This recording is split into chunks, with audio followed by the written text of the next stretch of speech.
আসসালামু আলাইকুম রহমতুল্লাহি ওয়া বারাকাতুহু। কিছু বিষয় নিয়ে একটু কথা বলতে চাই আপনাদের সামনে। গত কয়েকদিন আগে একটা খবর পাইলাম আমি যে বাংলাদেশ এয়ারলাইন্সের একটি ফ্লাইটের বিমানের চাকা খুলে নিচে পড়ে গেছে। আমি আমার ভাই বন্ধু বান্ধব যারা আছে সবাইকে বলি যে ভাই দেখ, সময় এসে জীবনের মূল্য অনেক বেশি, টাকা আজ না কাল কামাইতে পারবে, কোনো সমস্যা নেই। মাগার এই পিছের চাক্কা একটা চাক্কা খুলি যদি সামনের চাক্কাটি খুলে ফুটতো তাহলে যে কোনো প্রকারে বিমানটা ক্র্যাশ করতো। তো সবাইকে আমি উদ্বুদ্ধ করি যে বাংলাদেশ বিমান হচ্ছে একটা সিন্ডিকেটে ভরপুর বিমান। এটা তারা ম্যানেজমেন্টের কোনো নাই, ম্যানেজমেন্টের কোনো কেয়ার নাই, কোনো কিছুই কেয়ার নাই।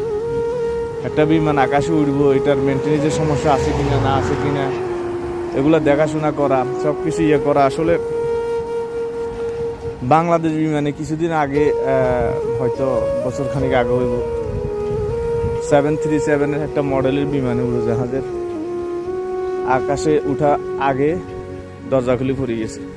আচ্ছা, আপনারা একটা চিন্তা করুন তো, একটা বিমানের দরজা খুলে পড়ে যায়, একটা বিমানের চাক্কা খুলে নিচে পড়ে যায়, আপনাদের কি একটু ভয় লাগে না এই বিমানের টিকিট কাটতে?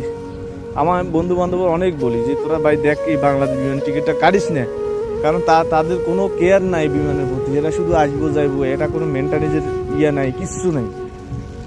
ঠিক আছে, তো আমার একটা অনুরোধ থাকবে যে আপনারা যারা দেশে যাবেন বা দেশ থেকে আসবেন, বাংলাদেশ বিমানে কোনো টিকিট কাটবেন না ভাই। 5-10 হাজার টাকা বেশি যাক, তারপরেও অন্য বিমানের টিকিট কাটেন ভাই। ঠিক আছে, বাংলাদেশ বিমানের ইঞ্জিন জনিত পুরান বিমানগুলা কোন সময় কোন দুর্ঘটনা ঘটে যায় ভাই, কেউ কিছু বলতে পারে না। ঠিক আছে, তো আপনারা একটু সতর্ক থাকবেন, ভালো থাকবেন, সুস্থ থাকবেন। ধন্যবাদ সকলকে।